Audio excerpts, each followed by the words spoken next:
Vibe coding is good for instant apps, but there is a big problem when it comes to building full-scale apps, and that is trust. There's a new approach that helps us take care of this, and it is called context engineering. So what is it? Let's find out. To begin with, let's answer the most basic question. What is it really?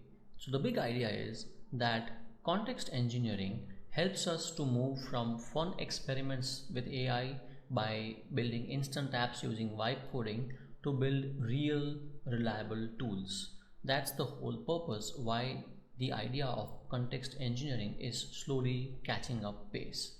It's not just about playing with AI, right? When it comes to building real scalable apps, you cannot just rely on the AI completely.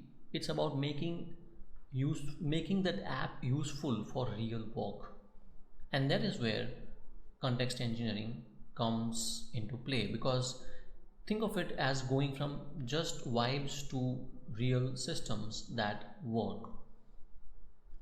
The next point is that why does it even matter? Why should we even worry about context engineering? Because eventually these AI systems will become so advanced that they'll take care of everything, right? Wrong. It matters because first, context engineering helps you build smarter tools with AI, and it makes the AI more trustworthy and consistent. Maintaining context within a given situation or a given development environment has been a very big challenge and a costly one too. And that is the reason why context engineering is the next frontier of AI-led development according to most experts out there. Few weeks back, I saw this talk by Andre Karpathy, who is a leading AI thought leader, and he was the one who actually coined the term vibe coding. And his talk was all about how the software has changed and is going to change in the near future. Let me summarize that talk for you in a nutshell. So what he mentioned is that software 1.0 was when people wrote all the code by hand. It was all hardcore grinding and writing the code all by yourself. Next came the large language models, but before that came the neural networks, which he calls as software 2.0, where all these neural networks learned from data based on machine learning, and based on that learning they started doing smart things. So software applications like ChatGPT or Gemini or Claude are built on top of these advanced large language models, and they are backed by huge amounts of training data which enables them to do smart things. The next level of software which we are now entering into is where you can simply tell AI what to do using plain English. A simple example of this is, let's say, Cursor or GitHub Copilot, or the most recent example of Perplexity Comet, which is an agentic browser. You can just tell that AI what you want in plain and simple English. You don't even need to type it. Using tools like WhisperFlow, you can simply talk to your PC and it will catch the speech, transcribe it, understand what you want it to do, and then do it. That is the next level of software, which is the software 3.0. Now, here the key idea is that you don't need to be a coder anymore to build powerful stuff. You can simply ask AI what you want to do and the AI will execute it. If you don't know what you want to tell to AI, you can ask AI itself that, hey, I have got this idea, what do you think I should do? And it will explain it to you in a language or in a manner that you understand. And if you don't, you can simply push back and say that I didn't get you, please explain to me in simple words. So the idea is that the power of building technical or highly complex apps is now with you, and you can simply build things or do things by talking to your PC or your computer. But here's the big confusion. The confusion is people take it too far. It is not just about writing prompts. Prompts is just a part of the story. Before we dive deeper into context engineering, let's talk a little bit about vibe coding. I recently took part in a hackathon which involved building apps using vibe coding tools. The hackathon was called as the world's largest hackathon, and it was organized by Bolt and a lot of other sponsor partners. During that experience of the hackathon, what I learned and what worked well for me was that it was fast and fun to create with AI. As a person who does not have detailed programming knowledge, it was super empowering. I could simply type a prompt into the chat window, and the AI would start coding and build the app for me. So it was great for quick ideas or weekend projects. But during the course of that hackathon, what didn't work was that there was no proper structure, so things broke easily. As I kept building on one feature after the other on top of my application using these vibe coding tools, AI often made silly mistakes. It forgot what changes it had to do and things didn't work as it should have. Now, eventually, I was able to work my way around it, but for someone who is non-technical and who does not understand how to get around these things of AI making these kind of mistakes, it could be a real challenge and it could be very frustrating. So that naturally leads to a trust problem.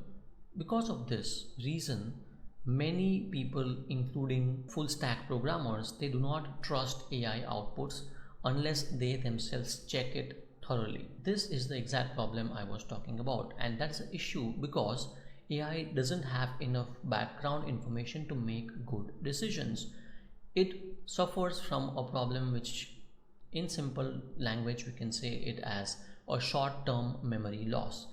Beyond a certain history, it cannot remember everything all the time, and it cannot recall all the context about you, about what you were doing with it all the time.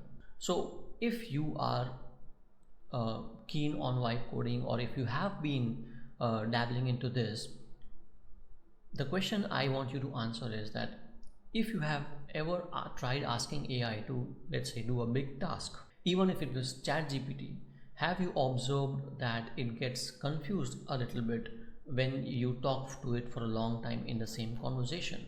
I believe yes. The same thing happens when you try to go beyond small experiments, right? So, what has been your experience? I want you to think about it and share it in the comments. And let's dive deeper into context engineering now. So, what is context engineering? The simple idea about context engineering is this: it is when you give AI everything it needs to understand your task. That's as simple as it gets. It's not just about giving a clever wording, but to set the entire scene completely. How is it different from prompting, you might ask? Prompting is like giving instructions to get stuff done in a concise manner, but context is all about giving the full background, the tools, the examples, and the goals that you need AI to fulfill. Here you can see that prompting is superficial, whereas context is overarching and much more in depth. Now, if I have to give you a real world example, it's like, let's say you are talking to ChatGPT and you want it to write a blog post for you. When you do that, you can either give it a simple prompt that write a blog post of, let's say, 500 words on so and so topic. But when it comes to context engineering, your prompt will be much more in detail, where let's say you are saying, you are giving it the tone in which you want it to write, the goal that you want to achieve with that blog post, the past conversations that you have had so far with ChatGPT, or your own past blog post that you might have written on your own. You want to give it to ChatGPT, and other examples of what the final blog post should look like.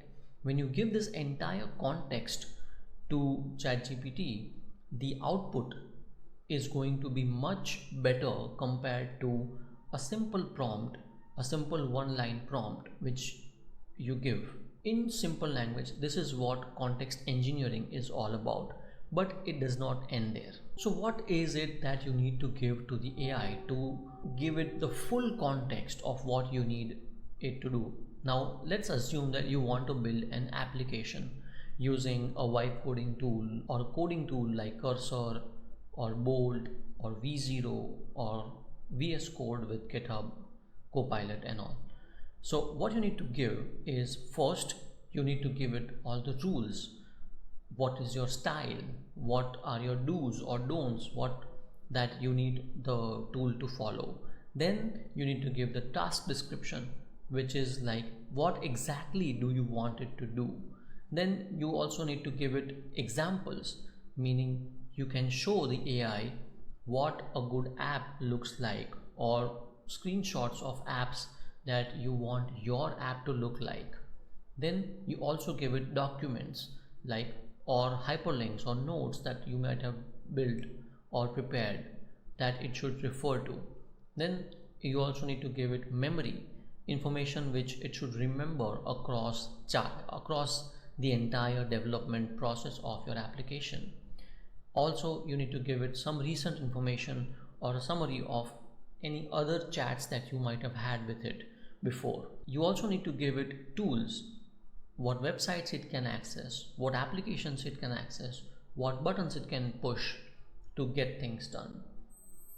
You also need to give the output formats. You need to ask it to answer in clear, useful way. Maybe it's a list, it's a form, or it's a code in a certain format. So when you give the entire picture to the AI tool, including the rules, the task description, the examples, the documents, memory, recent information, tools, and the output formats, that's where the output that you will get from the AI tool will be extremely high quality. Next, let's jump into why this kind of approach works. You might argue that I can give it detailed prompts each time and it should do the work, right? But in a single prompt, there's only so much information that you will be able to give, and the full context will still not be sufficient in a single prompt.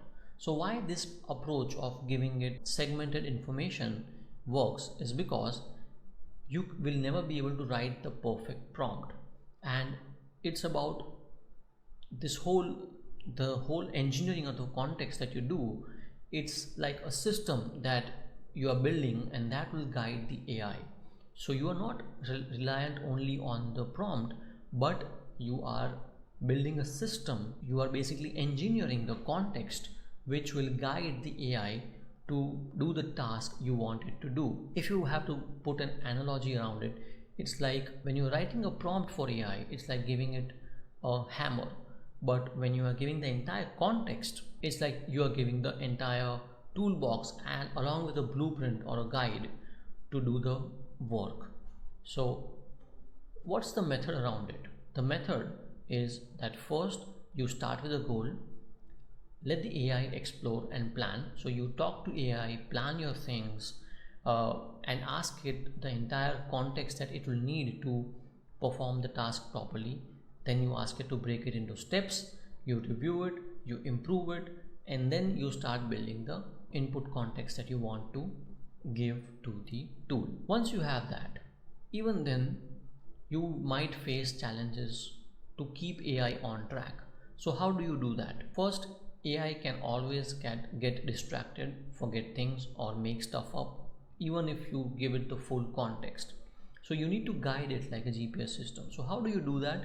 You can be clear in your instructions, give small tasks to the point, and not give long prompts so that it's not overloaded, and you only give it what it's needed. And then you also break down big problems into small steps.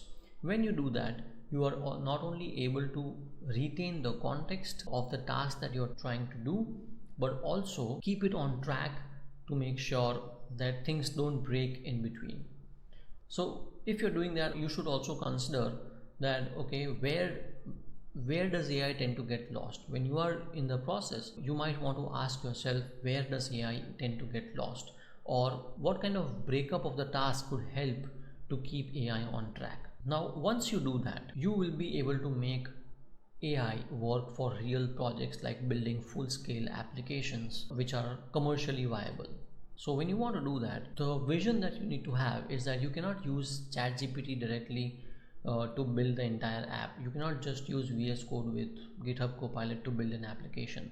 You also need a lot of other tools that will help you to build and retain and maintain the context around the application that you're trying to build. Some of these tools, they help you basically organize what the AI sees, use multiple AIs behind the scenes. Like you can have OpenAI models handling one task, you can have Claude reasoning models handle one task, you can have Grok 4 handle some tasks.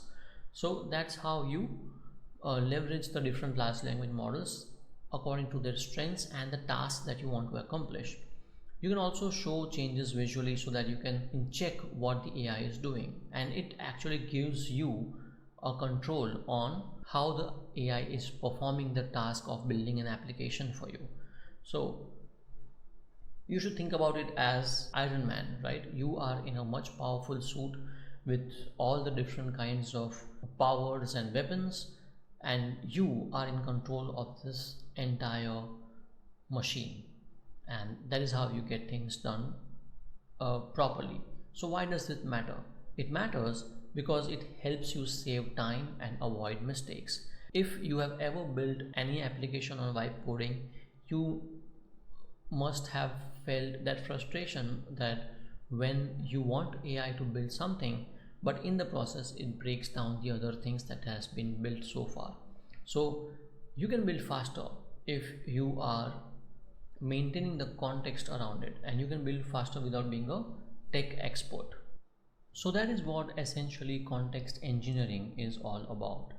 Now, if I have to leave you with a quick way to memorize or to remember all of these things that I just mentioned, you can remember this mnemonic, which is context, where C is about giving clear instructions, O is about giving organized information to the AI tool, N is to name rules which the AI tool has to follow, T is to give the tools that this AI tool can use to get things done, E is where you give examples to it so that it can follow it and basically reproduce those examples as per your requirement.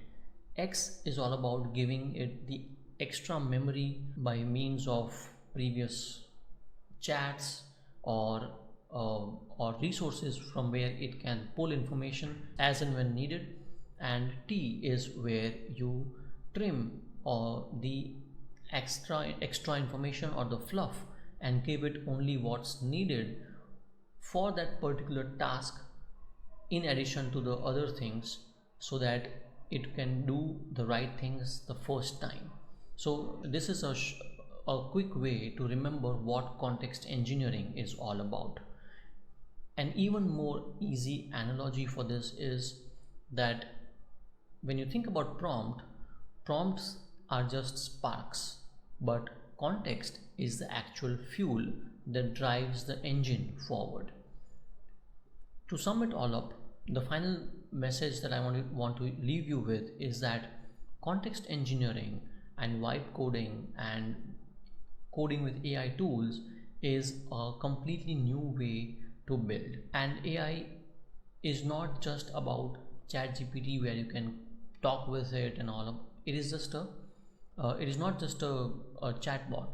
It is a very extremely smart assistant, provided you use it right. And to do that, context is the secret sauce so that it becomes reliable and helpful in your day-to-day tasks. With that, I also want to highlight that there has been a lot of noise around how vibe coding is dead and how coding with AI is just not sustainable and all of that. But we need to remember that these things learn and improve at an exponential rate. So there is a whole new era of creativity and problem solving that is upon us.